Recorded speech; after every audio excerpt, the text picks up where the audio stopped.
¿Cómo le va? Muy buenas noches, señor Jorge Aliaga. Marcelo Rubiolo y Elsa Llosa lo saludan. ¿Qué tal? ¿Cómo les va? Buenas noches. Muy buenas noches, bienvenido. Bueno, Gracias. ahora que volvemos a las aulas, digamos, de manera secuencial, ¿qué tenemos que hacer? ¿Con qué no tenemos que cuidar? ¿Qué le podemos aconsejar a los padres y a los niños? Hay que tomar las mismas recomendaciones que se siguen en cualquier actividad que se haga en un lugar cerrado. Es decir, en general, en todos los casos, tenemos que tratar de mantener distancia, eh, mínimamente metro y medio. A veces en el aula es difícil porque son ambientes que no son tan grandes. Obviamente se regula en todos lados la cantidad de chicos que van al mismo tiempo, justamente para tratar de que estén un poco más separados.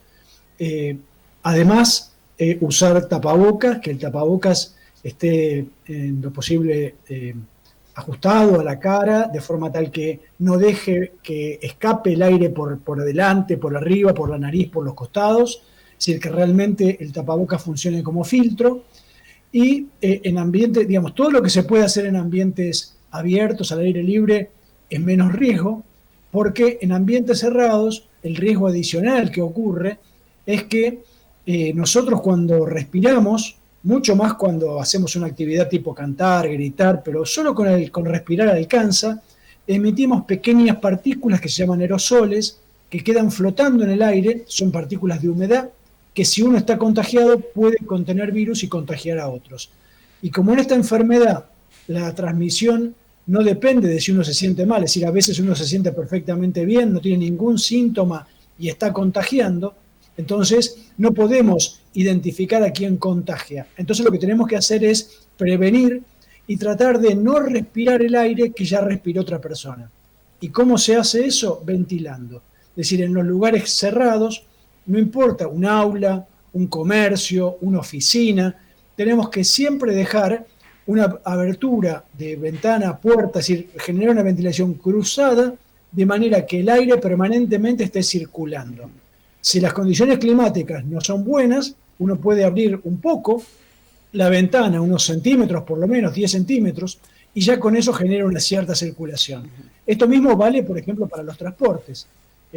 Tanto autos como camionetas, combis, micros. Es decir, uno tiene que tener cierta ventilación para que el aire circule.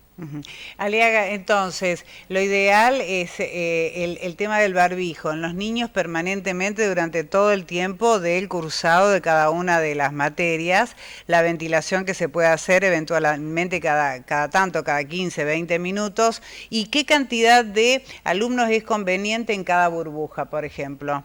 Le aclaro una cosa, la ventilación es mejor que sea permanente, es decir, es mejor abrir un poco todo el tiempo que no abrir completamente cada tanto, porque si nosotros abrimos cada tanto, dejamos que el aire respirado se acumule en el ambiente, y eso es peligroso.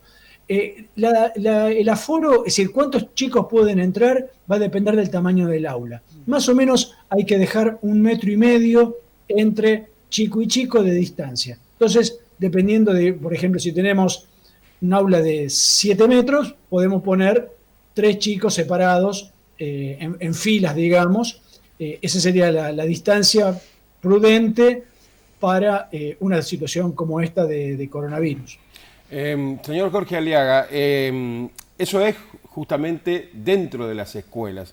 Y hay un tema que lo planteaba hasta el propio presidente, nuestras autoridades provinciales, y dice, ¿qué hacemos afuera de las escuelas? ¿Qué podemos sugerirle a los padres? Porque cotidianamente vemos que los horarios son los mismos, quizás haya que articular mejor entre escuelas o articular las salidas por grados, por cursos, porque nos encontramos con que adentro de la escuela tomamos las medidas, pero resulta que hay padres, madres, muchos, que están esperando todos juntos afuera la salida de los chicos para buscarlos.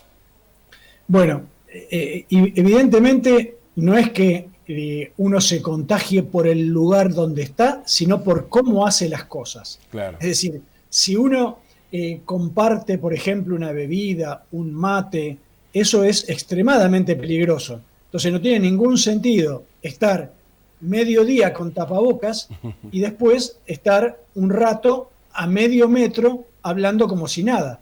Es decir, uno tiene que mantener esos cuidados de distancia, de tapabocas, en la actividad que está haciendo, ya sea un trabajo o el aula, y también afuera del aula.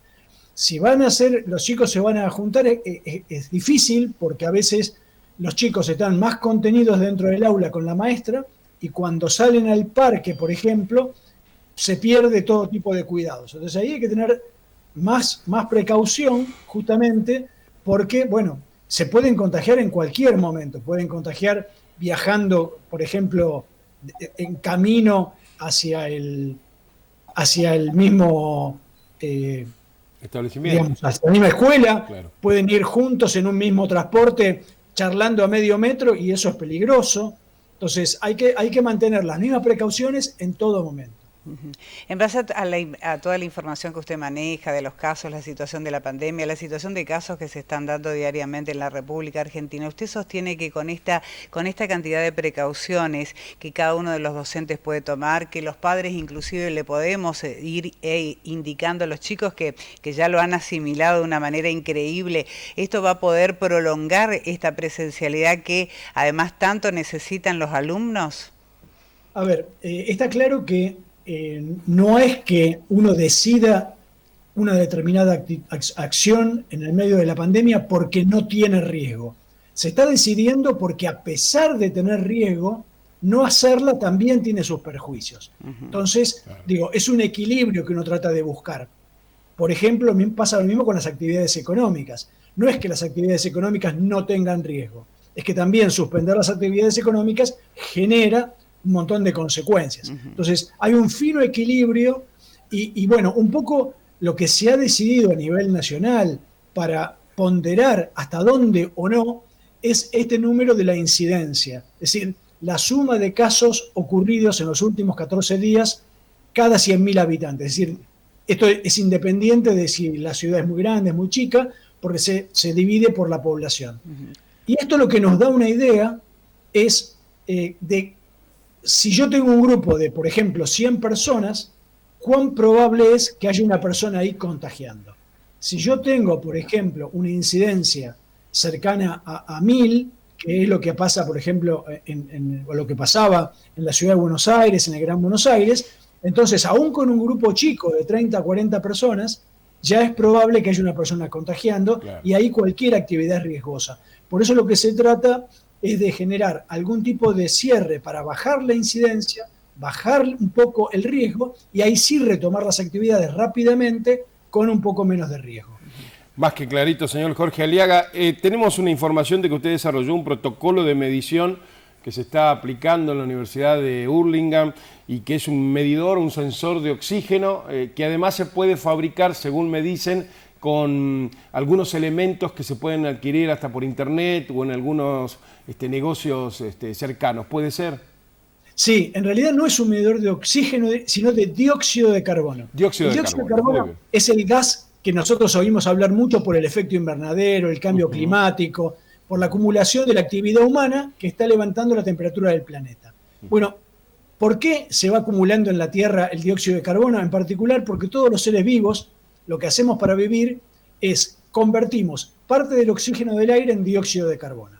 Entonces, en esta situación de epidemia, como lo que nosotros tenemos que tratar de evitar es estar respirando el aire que respiró otro, podemos usar la medición de dióxido de carbono como una indicación de si el aire que estamos respirando ya fue respirado o si es un aire fresco.